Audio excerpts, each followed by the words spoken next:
Hello, everyone. This is Juan Fernandez from the KCAL News studios with breaking news. As you see here, Governor Gavin Newsom and LA Mayor Karen Bass about to update us on the situation on the 10 freeway closure. Let's listen in. Updates yesterday in our press conference, we relayed that we would likely complete at 6 a.m. this morning the preliminary investigation as to the cause of the fire that led to the conditions you see behind me. The fire marshal, who will speak in a moment after the mayor and a number of other speakers, they finished that investigation up about 12 hours early, and they made a preliminary determination there was malice intent, that this fire occurred within the fence line of the facility you see behind me, that it was arson, and that it was done and set intentionally. That determination of who is responsible is an investigation that is ongoing. And that's an investigation that can be aided by the people of the region, not just those that may have been witnesses nearby, though those that are witnesses potentially nearby have already been contacted.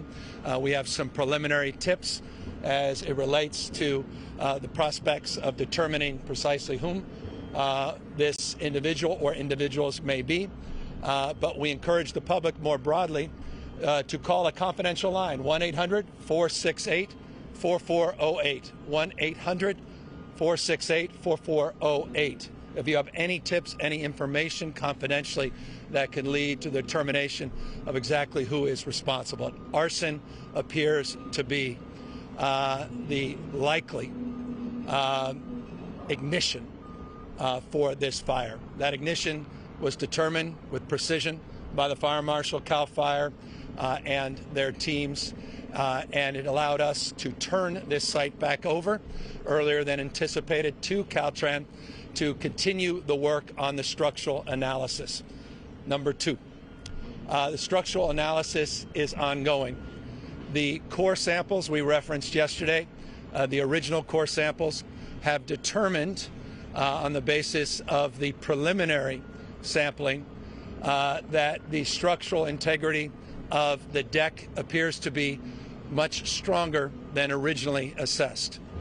That does not mean that we are moving forward without consideration of a demo. Quite the contrary. We are assessing additional samples, but the preliminary samples showed more positive results than were originally anticipated, again, for the bridge deck structure. That's the larger bridge deck structure. More specifically on that in a moment, but let me remind you, over 100 columns were damaged, 9 or 10 quite severely. You're seeing bracing already being conducted as we speak, and we'll continue the bracing work as we conduct subsequent sample testing.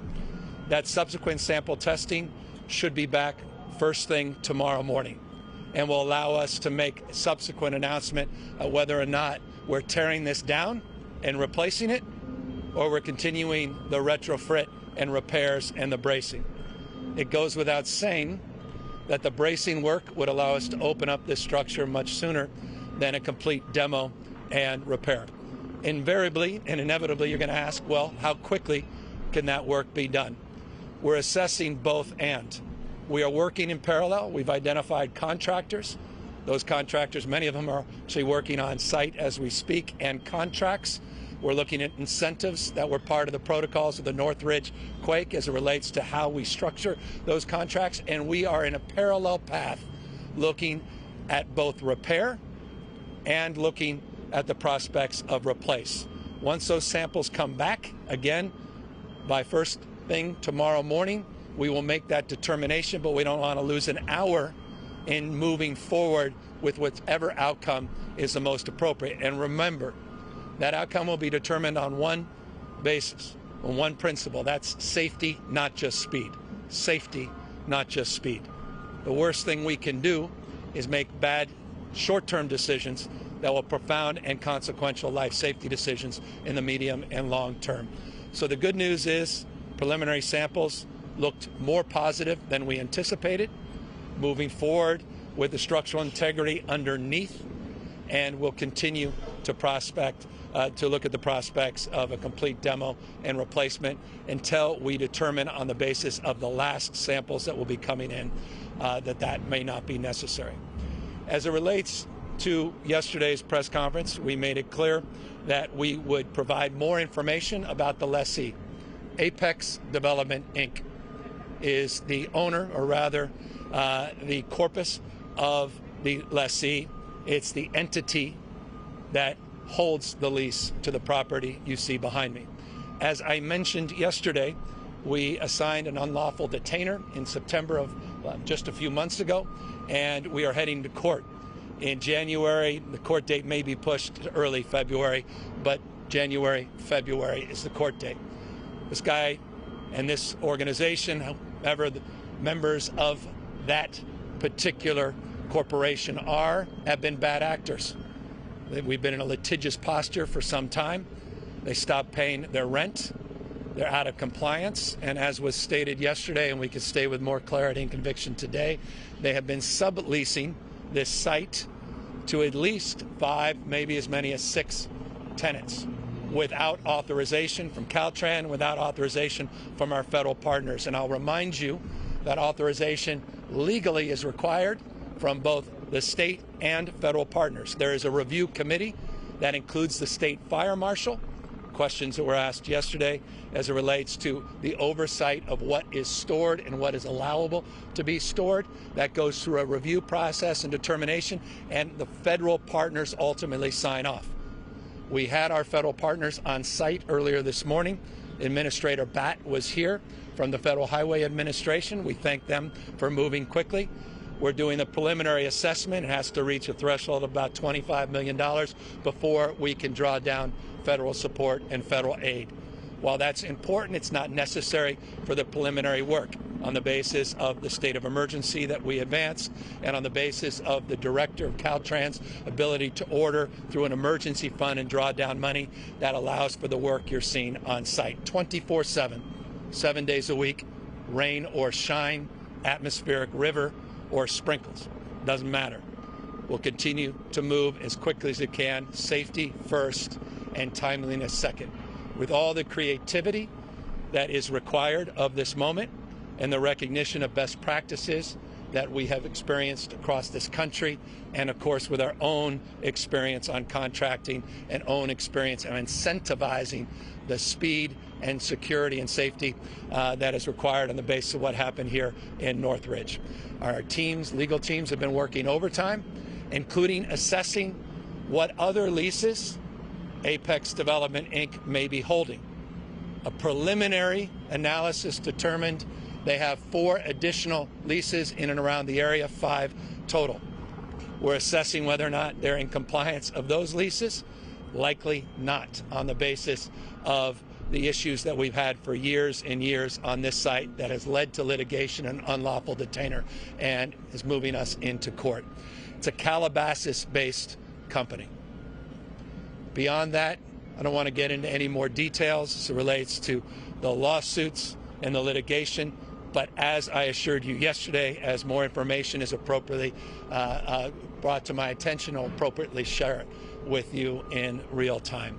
We are also, and I'll extend this and I'll ask the mayor to speak next, we're also extending a deep dive analysis, not just of leases that may be held by Apex Development, Inc., but all of our Caltrans leases, making sure the inspection protocols are being met, making sure those annual inspections are actually being advanced, making sure we have adequate number of inspectors, making sure that all of us are being held to a higher level of accountability. Again, all of us includes not just Caltrans, but our federal partners that also have oversight and ultimate jurisdiction. There's an actual manual as it relates to what's appropriate and inappropriate to store on these facilities.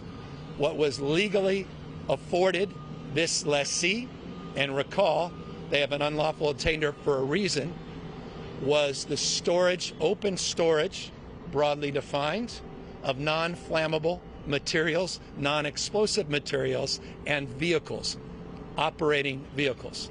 We saw those vehicles, and we certainly saw a lot of pallets and a lot of open storage. But again, there were multiple subleases, and they were out of compliance. They did not get permission from the state.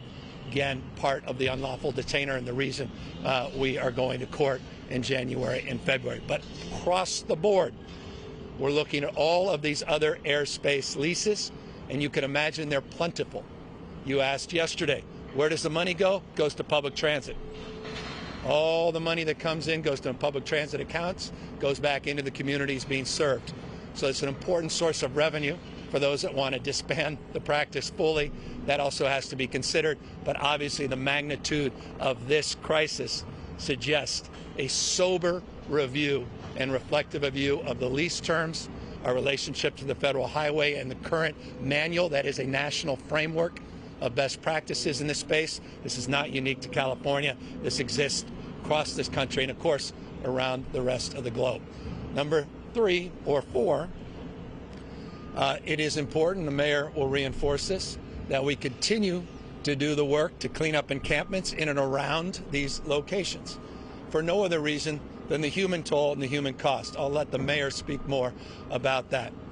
As I said yesterday, and I'll remind you again today, 3 years ago, and you see members of the legislature here, there wasn't $1 that went in from the state of California to support locals in partnership to clean up encampments. Not $1 3 years ago.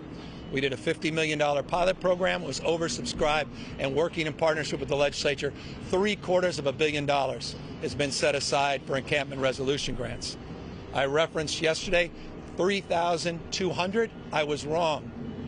3,200 turns out not to be the number of Caltrans encampments that have been cleaned. It's 3,275. That's not enough. But 231 of them were cleaned up within a 2-mile radius of this site. Again, it's not enough.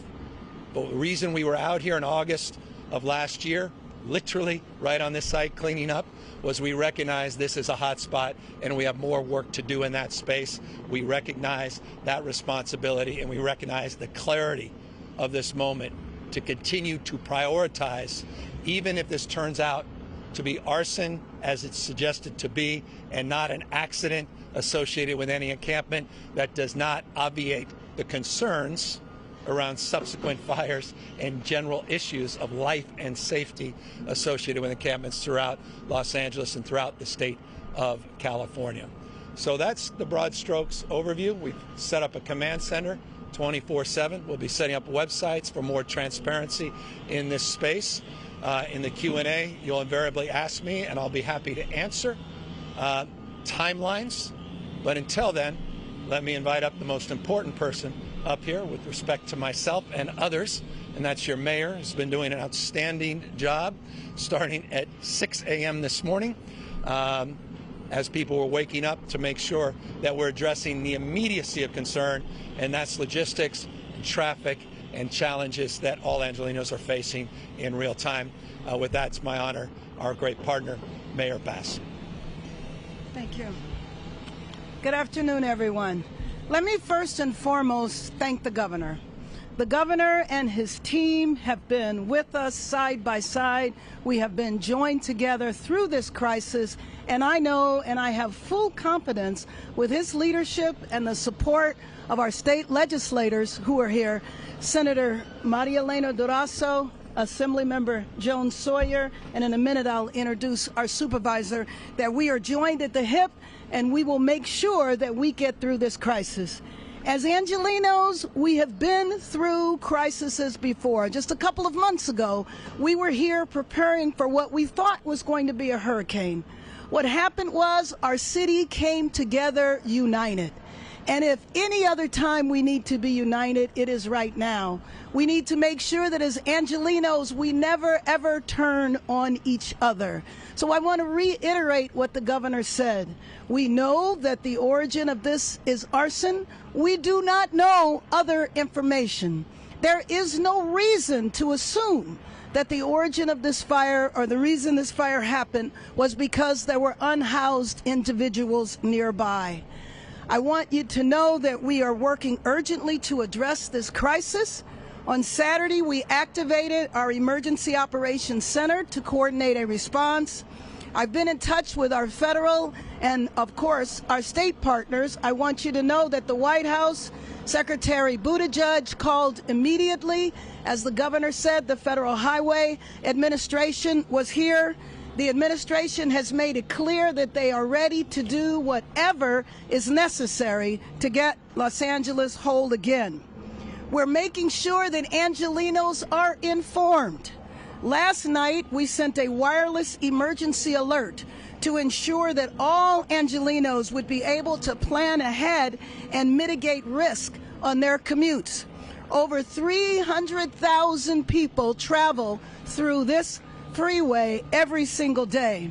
We've urged Angelenos to stay on the freeways, not get off onto the side streets because the side streets cannot withstand 300,000 people.